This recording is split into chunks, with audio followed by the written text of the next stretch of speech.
Hello Year 7, today we're going to be subtracting fractions. Fractions can be simplified using subtraction only if they are like fractions. The process for subtracting fractions is the same as for adding fractions until the final step.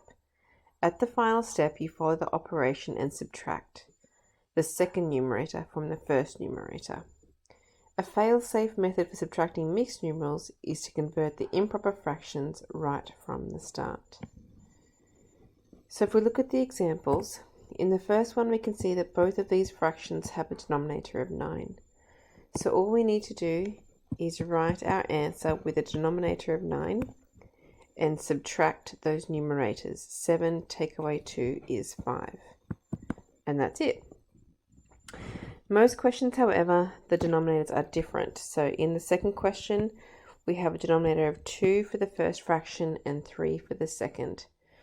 To find the lowest common denominator, we can multiply those numbers together. 3 times 2 is 6.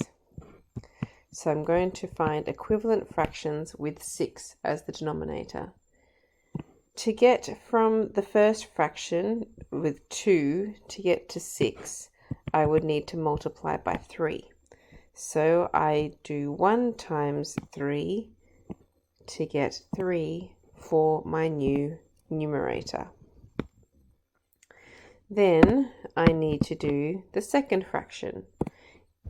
To begin with, it starts as a 3 and it needs to change to a 6, which means I would multiply by 2. Doing the same thing to the numerator, 1 times by 2 is 2. Once the denominators are the same, we keep the 6 as the denominator and we subtract the numerators. 3 take away 2 is 1. Question 3. We have denominators of 5 and 2. So again, we can multiply those two numbers together. 5 times 2 is 10. And they will become our new fractions. So the first fraction starts as a 5. To get to 10, we need to multiply by 2. 3 times 2 is 6. Okay, then the second fraction from 2, we need to multiply by 5 to get to 10. So 1 times by 5 makes 5 for the new numerator. Once the denominators are equal, 10 is going to be the denominator of my answer, and I subtract the numerators. 6 take away 5 is 1. Question 4. I have denominator of 4 and 3. So the lowest common denominator of 4 and 3 is 12.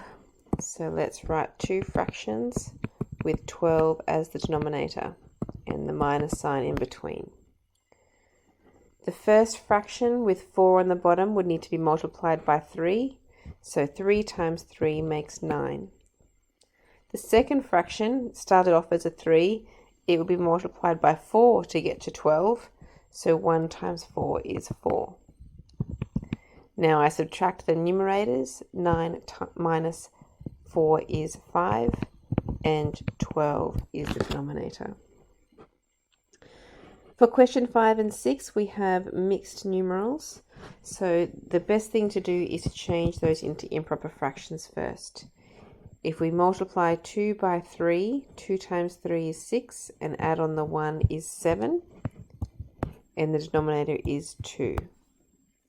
Okay, let's change the second one into an improper fraction. The 5 that's on the bottom will stay on the bottom.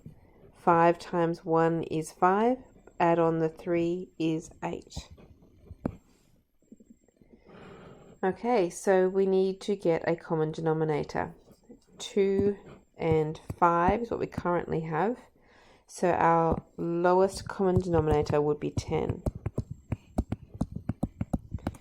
Okay, 2 will be multiplied by 5 to get 10. And so I multiplied the 7 by 5 to get 35.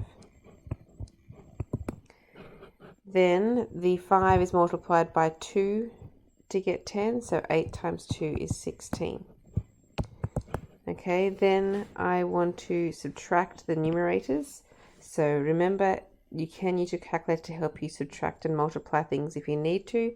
So I could type in here 35 minus 16 to work out that my numerator is 19 over 10. And then I can convert that into a mixed numeral. 10 goes into 19 once with a remainder of 9. Okay, and question 6. First of all, we need to change those into improper fractions. So the 2 on the denominator will stay on the denominator, times 2 by 2, which is 4, and add on the 1 is 5. Then a minus sign. The second fraction has a denominator of 3. We times the 3 with the 1. 3 times 1 is 3. Add on 2 more makes 5. Next, I need to get a common denominator. So 2 and 3 are my current denominators. If I multiply those together, that would make 6. The first fraction is multiplied by 3, so timesing 5 by 3, I get 15. The second fraction is multiplied by 2, and 5 times 2 is 10. Now I can subtract. 15, take away 10 is 5, and 6 is the denominator. And that's it.